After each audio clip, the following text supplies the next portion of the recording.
Hey everyone, I'm the Blue Ranger of Colorado, and I've decided to make a YouTube channel. I thought it'd be fun to do some behind the scenes stuff of how I make videos, or how I edit photos, or generally my reviews on shows and stuff. So this is the first video. I thought it'd be interesting to go over how I made my Power Rangers in Space Morph, and thought maybe somebody would be interested in trying to recreate it themselves. I am no video editor, no professional, but I have done it pretty casually for a few years, and I have learned a lot, so I thought it would be great to pass along that knowledge to you all. I apologize for the mic quality. I don't have a nice mic, it's just my headphone, but hopefully I'll get a good one soon. So with that being said, let's get into it. Okay, starting off here in Premiere, I did about half the work in Premiere, half the work in After Effects. Most of the actual clip editing was done in Premiere, and most of the effects were done in After Effects. Kind of makes sense. So the first bit of the video here, nothing really going on effects-wise, just a simple cut here in Premiere to between two of my different takes. The first effect shot would be this one. This one is a pretty simple green screen cutout. All of my green screens were done in After Effects, and they were all done exactly the same way. So I can go over that really quickly here. So I have this take pulled up. You can see it's very simple, just my arm over the green screen, and that's it. So what I use to do green screen cutouts is this key light. So I drag key light onto my clip. I want to switch this over to, well, actually first I want to pick a screen color. So I want to cut out green, so I'll select a green color. And then I want to go over to screen matte for my view, because I want to look at the black and white. So black will be cut out, white will be left. So then I can go over to my screen matte menu and start dropping this, and you can see it makes the whites whiter, so aka I'm getting more of this in my image. And then I'm also going to raise this clip black so I can cut out more of that green screen. Now theoretically you want these two to be as far apart, these two numbers to be as far apart as possible, but I have a really bad green screen and really bad lighting, so these will often be pretty close for me. If I want to look what it actually looks like, I go to intermediate result, and you can see we have a greenish hue, but that's okay, I can kind of fix that later. This is just a first pass through, and as it's a first pass through, what I'll likely do is go through with a choke, and go through a simple choker and put a negative choker on this. What this is basically doing in my mind is I'm going through and I'm cutting out these big, large areas of green, and then I can go back through with a little bit of a finer comb to get these little edges.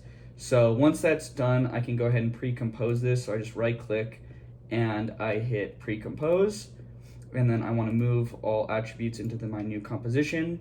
Great, now I'll just go back through with key light, and I will slap that back on, like so.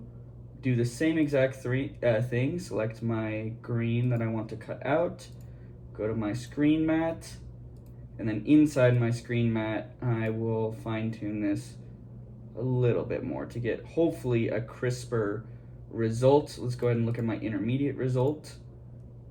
Looks pretty good to me, honestly. I don't mind this little green outline. What I'll do with this usually is I will go in with a color corrector and I will pull out all the greens on the image, and I can do that next. But I want to also get rid of all this stuff surrounding my arm. So what I'll likely do is I'll go up to my pen tool here, and I will just do a very simple mask. So if I do this, great, it cuts out the rest of the image. We just did a quick opacity mask, and then you can drag this to make it a little bit cleaner if you want. Usually it's nice to have all of it in the green screen, but sometimes you'll have to do this manually, I believe this is rotoscoping. I'm not an expert on rotoscoping or anything, but that's just a really quick way to cut out green screen. Pretty much anytime I do a green screen in any of my videos, this is what I'm doing, and it's really fast and easy to do. Let me show you how to pull out those colors. So I'll usually use Lumetri color. Could be pronouncing that wrong, probably am. I go over to creative and, curves. And you can see here we have a hue versus saturation. So I want to select only my green, so I will put sort of a block on either side of the greens and then pull this down So that way we pull out all of those greens that I don't want. Maybe move these around a little bit. And you can see now we don't have that green ring any longer. We will have like a white sort of halo, and you can use some feathering, and there's some other tools that you can do to get rid of that. But to me, this is pretty much what I had done here. I had just done it a little bit more cleaner, went through it a couple more passes. And then on this clip in Premiere, I also, this is where I did the mask, as you can see. But I also did some stuff with my highlights, shadows, whites, blacks to kind of match the source footage a little bit closer. All right, so forgot to load in the reference footage. I put it in the bottom right here. This is always helpful to have for timing and just to get your effects right. So I always like to keep a little picture-in-picture of the reference footage alongside my captured footage, so that way I know what I'm doing. So great, after I wanted to match the footage, you can see it's pretty dark in this footage. I don't think I quite got it. The lighting conditions were just very different, and this is as close as I could get.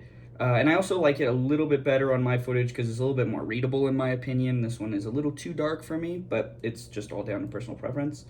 So the next effect is the glowing numbers, and you can see I actually mistimed it there. I came in a little late on my numbers when I was doing the reference footage, but this is the closest one that I had, and I didn't feel like re-recording it. So I went with it, and I end up syncing by the time we get to 5. So 5 synced really nicely, so that's why I kept the footage.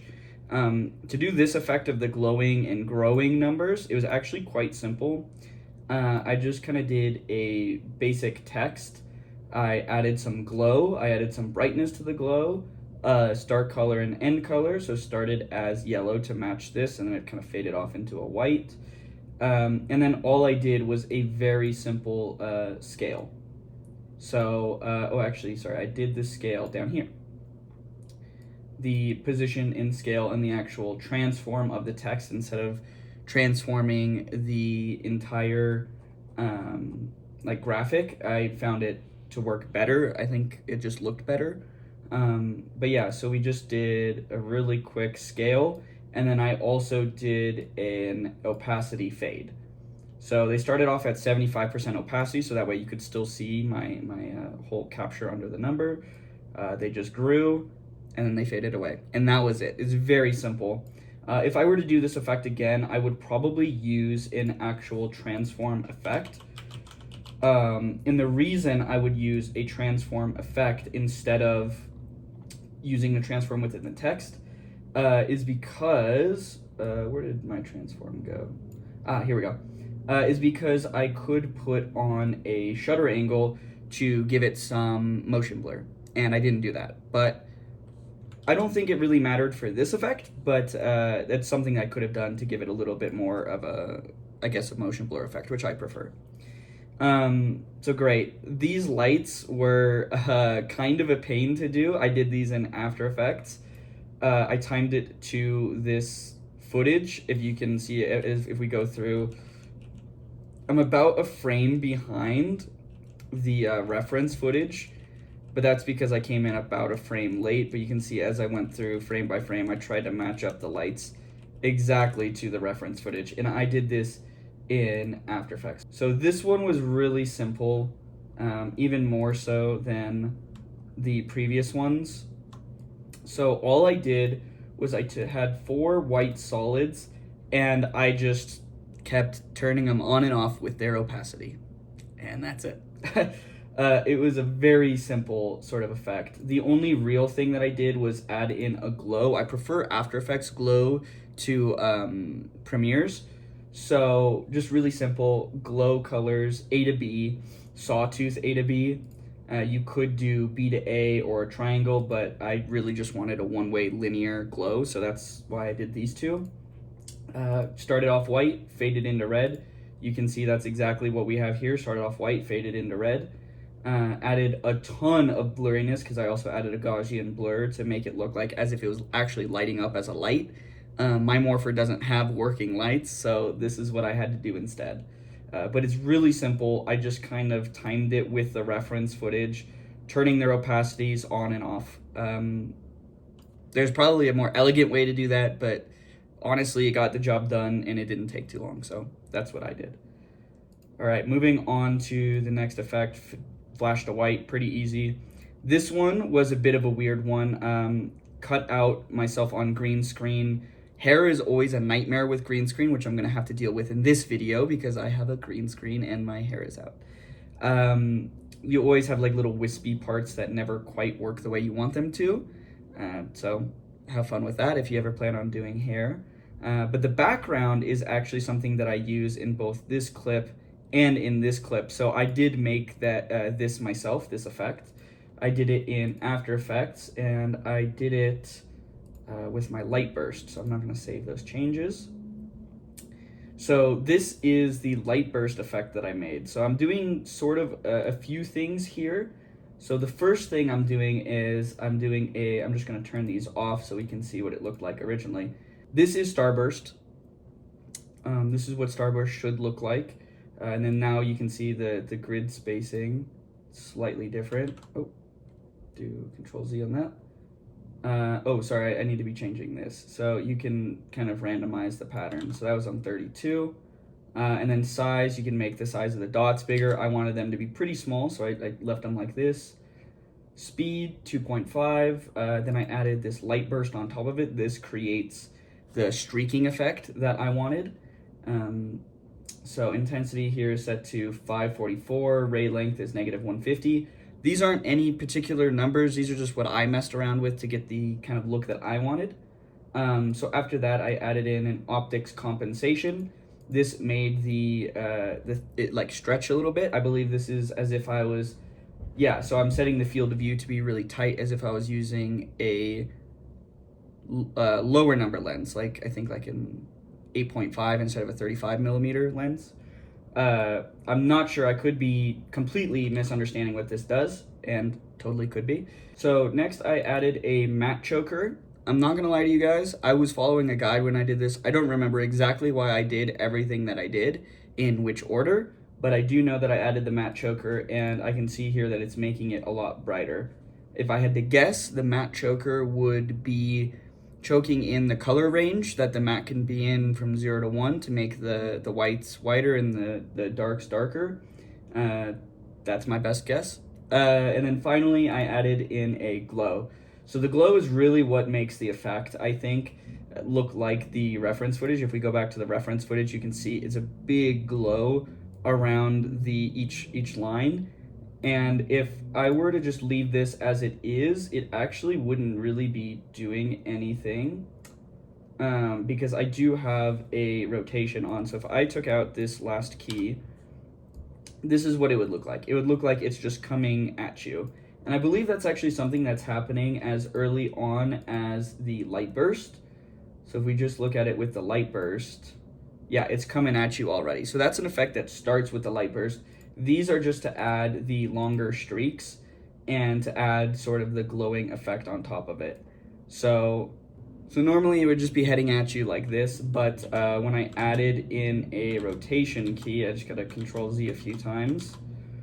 Sweet. So I think I rotated it like, yeah, just about 360 plus 180, whatever that is.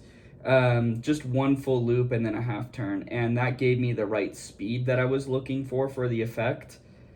And if I go ahead and play it in Premiere, I do believe that it matches the reference pretty well. Maybe a bit slower, a bit fast, but I was happy with how it turned out. All right, moving on to this sequence. Now this sequence is probably the sequence that I spent the most time on because it has the most effect shots in the entire project, I think.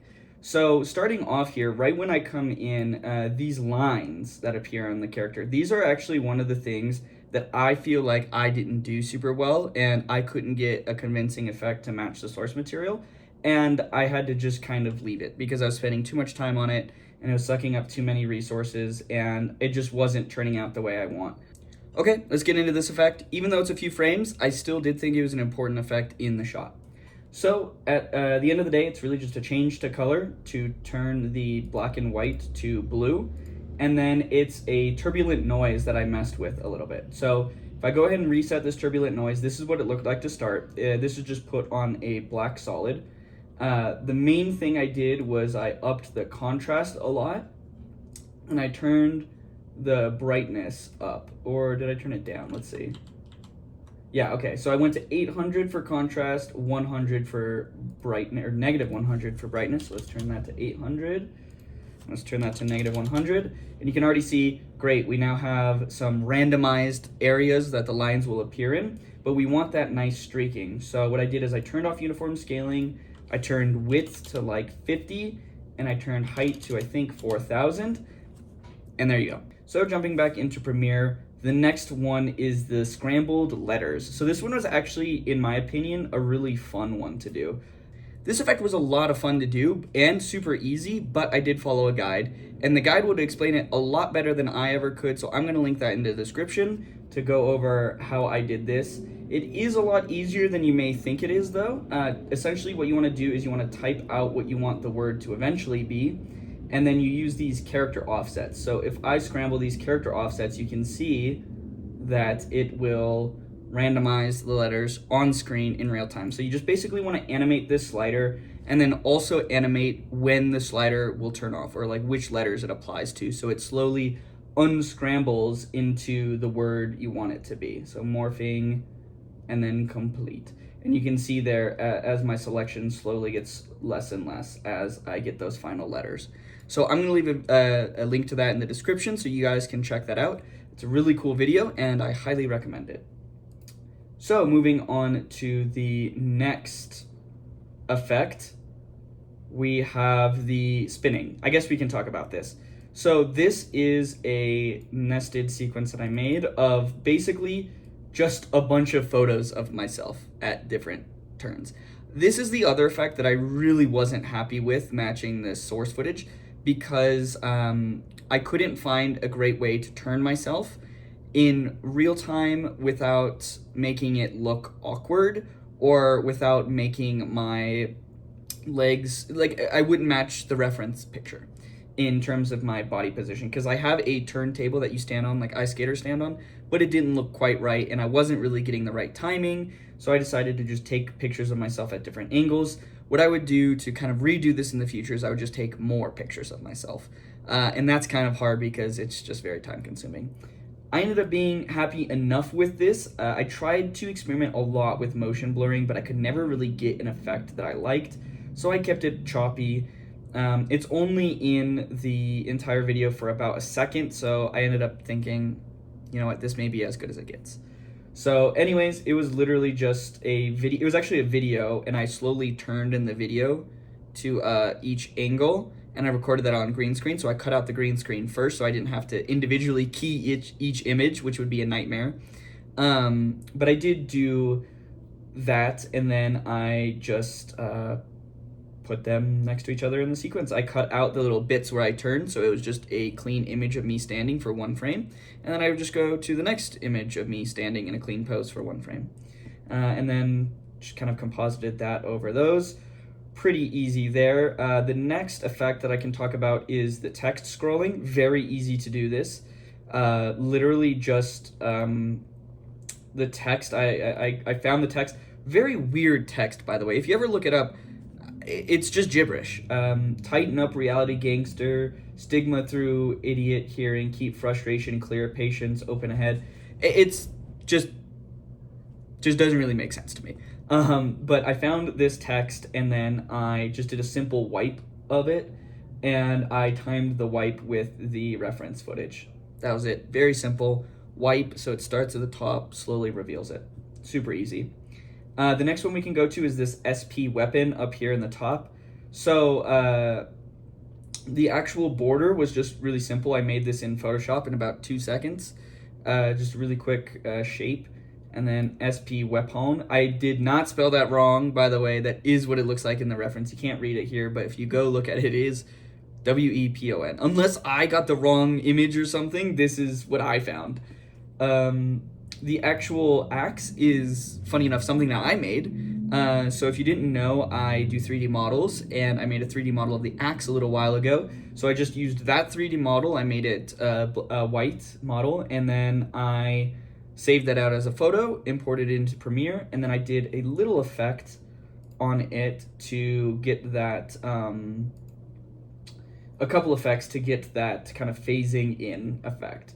So what I did for that is I just did a turbulent displace and a roughen edges. And you can see I animated those with the amount. So it starts off with a ton of turbulence and then it slowly gets better. And it's in place. And then that was it. And then to get this sort of like streaking effect, I did a roughen edges, which basically goes through the alpha mask and makes it rougher. It does, yeah. So it just really roughs those edges. So the combination with the turbulent created a really nice sort of phasing in effect that I felt matched the reference footage really nicely. So that was a really quick one. This one down here, this TV frame, actually took a little bit longer than you may expect. Basically, same thing as this. I just modeled a TV in Maya and then took an image of that, exported it, put it into Premiere. To get this radial effect, I actually did this in After Effects. I just did a polar coordinates on that picture of the model. I believe I did polar to rectangle, and then, oh, maybe it was rectangle to polar, but I just used this interpolation, and that was it. Pretty simple. They just don't have polar coordinates in Premiere for some reason, so I had to go into After Effects to do that, but it was a really simple effect to do. Only took a few seconds. Same thing with the frame though, made it really quickly in Photoshop. All right, the next effect to go over is the digital suits, which you can't see right now because the reference is covering it, but I put it here in this nested sequence. Very easy. I just made this little graph in Photoshop, and I made the bars also in Photoshop. Only took like 5 minutes to do, maybe even less. Very simple. I put them on a different photo, and I just did a simple wipe of the bars to make them go across the screen. Very simple. Otherwise, I just scaled the nested sequence in Premiere, and that was it. Very simple, only took a couple minutes. This one was one of the easier effects. I think that's it for the morphing complete. Other than just the morphing complete coming at the screen, pretty simple, just scale up straight into the screen. So moving on to the last effect shot of the video, we have this shot. Now this shot actually took me a little bit of time because I couldn't really get good results for the background. I think I ended up with something that looked pretty cool.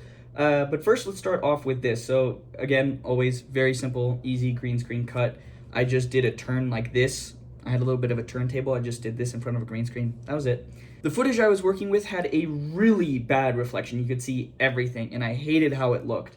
So I did have to go through and do a little bit of masking work to get it to look how I wanted to. So that was kind of where all the work came from. I basically just did a rotoscoping job where I masked out this area, and I did a crazy, -150 and -150 here to make the black area of the helmet like the purest black that it could be and get rid of all those reflections. So without it, this is what it looks like. With it, this is what it looks like. I think it looks a whole lot better, personally. And then otherwise, the only other effect with this shot is just the turning in. Let me go back to this. The turning in, which just starts real close up in on the visor, and that was just a simple scale. The helmet appearing in my helmet was just that TV that I had already done for the previous effect, superimposed on top of the head of the helmet. I did a little bit of a skew to try and get it to match with my head turning. Personally, I don't think it looks that great, but that's just me. Okay, so this is the last effect of the video. Basically, just a bunch of lights coming across the screen, kind of at random times and at random angles. So what I did for this is I have a ton of black solids that you can see where I used a special plugin called Saber. Crazy. It's for lightsabers, and what I did was I essentially just made the sabers fade in and fade out at different positions. And Saber is a really easy to use plugin, so you just go ahead and take your preset. For me, it was neon. Enabled glow, pick the glow color that I wanted, pick the glow intensity, the glow spread. I tried to match the reference as best I could with these settings. The glow bias, and then all you do is select the core start and the core end, and that's how I picked out where they go. It was very simple, a lot easier than you may think it is. The last thing, you may have to turn alpha mode to disable invert masks off to get them to actually appear over your reference footage, but that's it. As crazy, I spent so much time trying to get this effect to work, and it ended up being as simple as using lightsabers. But that was really the last effect of the video. So after this point, I just did a little bit of color grading on these last couple shots, but otherwise that was about it. If you have any questions about how I did anything, I can maybe go into a little bit more detail. I probably skimmed over a whole bunch of stuff. This wasn't supposed to be a guide necessarily, more of just what I did to get these effects so you can try and recreate it on your own. With that being said, I'm going to go ahead and play a clip of the reference footage alongside my morphing footage to see what you think and how close I got to the reference. Other than that, I will also post a link to the original video that I posted down in the description so you can see it out in full. If you have any other questions, please let me know. Hopefully you learned something from this video. If you want to see me go over some of my other morphing videos, please let me know. Otherwise, I'm just going to be posting random videos on here whenever I see fit. Thank you all for watching, and hope you have a great day. I'll talk to you later. See ya. 3, 2, 1. Rangers. Let's rock it!